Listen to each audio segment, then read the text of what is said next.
بعض لوگوں کا عقیدہ ہے کہ اولیاء اپنی قبروں میں زندہ ہیں، یہ بھی عقیدہ صحیح نہیں ہے، یہ انبیاء کی خصوصیت ہے، اولیاء کے بارے میں نہیں ہے۔ ابن سعد نے روایت نقل کی ہے، اللہ کے نبی صلی اللہ علیہ وسلم نے فرمایا الانبیاء احیاء فی قبورہم یصلون، انبیاء اپنی قبروں میں زندہ ہیں، نماز پڑھتے ہیں۔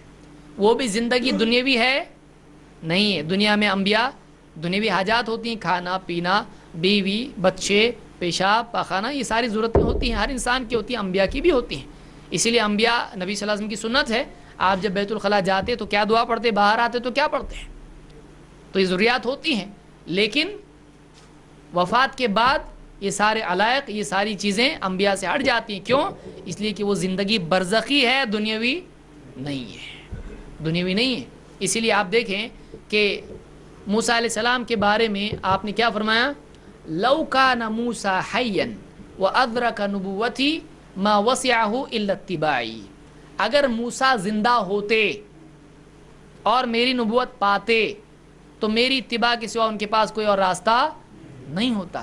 زندہ ہوتے یعنی دنیاوی اعتبار سے زندہ ہوتے، معلوم یعنی زندہ نہیں ہے اس کا مطلب، یعنی اس اعتبار سے دنیاوی اعتبار سے زندہ نہیں ہے۔ ہاں وہ زندگی کون سی ہے، برزخ کی زندگی، وہ قبر والی زندگی، دنیا کی نہیں۔ تو بعض لوگ کہتے ہیں اولیاء اپنی قبروں میں زندہ ہیں، ایسا نہیں ہے، یہ شہداء کے بارے میں آیت ہے جو بہت سارے لوگ اولیاء پر فٹ کر دیتے ہیں۔ شہید کی آیت ہے کس پر فٹ کرتے ہیں، اولیاء پر، یہ صحیح نہیں ہے۔ اللہ تعالیٰ قرآن کریم میں فرماتا ہے وَلَا تَحْسَبَنَّ الَّذِينَ قُتِلُوا فِي سَبِيلِ اللَّهِ أَمْوَاتًا، جو لوگ اللہ کی راہ میں قتل ہوں ان کو تم مرا ہوا نہ کہو، مرا ہوا نہ کہو، بل احیاء عند ربهم یرزقون، بلکہ وہ اپنے رب کے پاس زندہ ہیں، ان کو رزق دیا جاتا ہے۔ یہ سورہ آل عمران کی آیت ہے، اس کے بعد بھی اللہ نے کچھ باتیں بیان کی ہیں۔ یہاں پر اللہ نے کس کے بارے میں کہا، وہ لوگ جو اللہ کی راہ میں قتل کر دیے جائیں ہیں، ان کو تم مرا ہوا نہ کہو، مردہ نہ کہو۔ اور اللہ نے زندہ ہونے کے بارے میں کیا کہا، بل احیاء عند ربہم، وہ زندہ ہیں، کہاں زندہ ہیں، اللہ کے پاس زندہ ہیں، ہر جگہ زندہ ہیں، دنیا میں زندہ ہیں، اللہ کے پاس زندہ ہیں، ان کو رزق دیا جاتا ہے۔ کون سا رزق دیا جاتا ہے، دنیا کا نہیں، جنت کا۔ اس کی کیفیت کون سب سے اچھا بتا سکتا ہے، اللہ کے نبی صلی اللہ علیہ وسلم۔ ایک حدیث جس کو امام مسلم نے روایت کیا ہے، خود دیکھیے اللہ کے نبی صلی اللہ علیہ وسلم نے کیا فرمایا ہے۔ آپ نے فرمایا، صحابی نے پوچھا کہ یہ جو آیت ہے اس کا کیا مطلب ہے، تو آپ نے فرمایا ارواحہم فی جوف طیر خضر، شہداء کی روحیں ہرے رنگ کے پرندوں کے پیٹوں میں ہوتی ہیں۔ شہداء کی روحیں کیا ہوتی ہیں، ہرے رنگ کے پرندے ہیں، ان کے پیٹ میں ہوتی ہیں۔ لہا قنادیل معلقۃ بالعرش، عرش میں کچھ قنادیل ہیں جو لٹکی ہوئی عرش سے، اور یہ اسی میں رہتے ہیں۔ تسرح من الجنت حیث شاءت، جہاں چاہتے ہیں یہ پرندے، یہ شہداء کی روحیں ان پرندوں میں گھومتی پھرتی رہتی، کہاں پر، جنت میں، کیونکہ جنت الفردوس جو ہے یہ اس کی چھت کیا ہے، عرش ہے، تو جنت میں گھومتی پھرتی رہتی ان کی روحیں، یہ پرندے۔ ثم تأوی الی تلک القنادیل، پھر ان قنادیل کی طرف یہ لوٹ آتے ہیں۔ فاطلع الیہم ربہم اطلاعۃ، پھر ان کا رب ان کی طرف متوجہ ہوتا ہے۔ فقال هل تشتہون شیئا، اللہ نے شہداء سے پوچھا کہ تم کو کچھ اور چاہیے، تم کو کچھ اور چاہیے۔ قالوا ای شیء نشتہی، وہ کہتے ہیں ہم کو اور کیا چاہیے، ہم کو اور کیا چاہیے۔ وَنَحْنُ نَصْرَحُ مِنَ الْجَنَّةِ حَيْثُ شِئْنَا، ہم جہاں سے آتے ہیں جنت میں گھومتے پھرتے ہیں، جنت میں ہم جہاں چاہیں گھومتے پھرتے ہیں۔ فَفَعَلَ ذَلِكَ بِهِمْ 3 مرات، 3 بار اللہ نے ان سے پوچھا، اللہ شہداء سے 3 بار یہ پوچھتا ہے۔ فَلَمَّا رَأَوْا أَنَّهُمْ لَن يُتْرَكُوا مِنْ أَن يُسْأَلُوا، جب شہداء دیکھتے ہیں کہ ان کو پوچھا ہی جا رہا ہے، جواب دینا ہی پڑے گا، کچھ چاہیے کیا، وہ کیا کہتے ہیں، قالوا یا رب نريد ان ترد ارواحنا فی اجسادنا، اے اللہ ہم تو یہ چاہتے ہیں کہ ہماری روحوں کو ہمارے جسموں میں واپس بھیج دے، حتی نقتل فی سبیلک مرۃ اخری، تاکہ ہم تیرے راہ میں لڑ کر پھر ایک بار قتل کیے جائیں۔ फिर एक बार शहादत हमको मिले, वापस डाल दे हमारे जिस्मों में।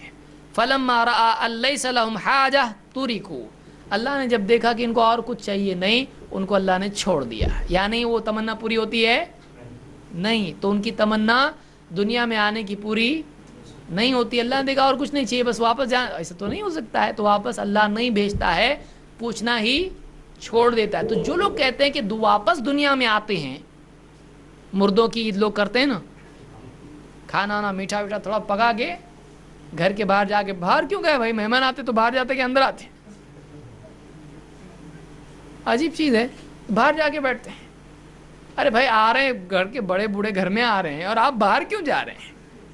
तो मिलना ही नहीं उनसे, क्योंकि ज़िंदगी में सही ढंग से खिदमत की नहीं और जल्दी मारने के लिए यासीन पड़ी थी, आके पकड़ता के क्या मालूम नहीं, डर है। तो घर में बैठते नहीं, बाहर जाके बैठते हैं। वो आएंगे और खाना सजा के रखते, वो खाने के लिए आएंगे, ज़िंदगी में कभी ठीक ढंग से खिलाते नहीं उनको मरने तक, और मरने के बाद उनके लिए खाना सजा के रखा है। कितनी शर्म की बात है। तो मरने वाला दुनिया में आता नहीं है। अगर आते तो ये शुहदा आते जिनका कत्ल हुआ है, वो चाहते हैं दुनिया में भेज। आप बताइए, अल्लाह पूछे और नहीं दे, ऐसा होता है? लेकिन ये चीज़ नहीं होगी, इसलिए अल्लाह ताला उनको भेजता है, नहीं भेजता। तो ये नहीं आएंगे तो दूसरे कैसे आएंगे? दूसरे कैसे आ सकते हैं? तो ये मुस्लिम की हदीस है। तो ये 5 बातें जो शुहदा के बारे में लोगों में गलत फहमियाँ हैं, जो यानी सही नहीं है, इसकी इस्लाह की ज़रूरत है। कोई दुनिया से जाने वाला वापस नहीं आता। बाद लोग कहते हैं ये वलियों के बारे में भी है कि वो अपनी कब्रों में क्या हैं, ज़िंदा हैं। पूरे कुरान में, पूरे अहादीस के ज़ख़ीरे में कहीं भी नहीं है कि औलिया अपनी कब्रों में ज़िंदा है। बाद लोग कहते हैं वो भी शहीद हैं। ये ठीक है, शहीद के बारे में ना, औलिया भी शहीद हैं। उनसे जब पूछा जाता है कैसे के शहीद हुए वो तो बिस्तर पे उनकी वफ़ात हुई, तो बोलते नफ्स से लड़ते लड़ते वो शहीद हो गए,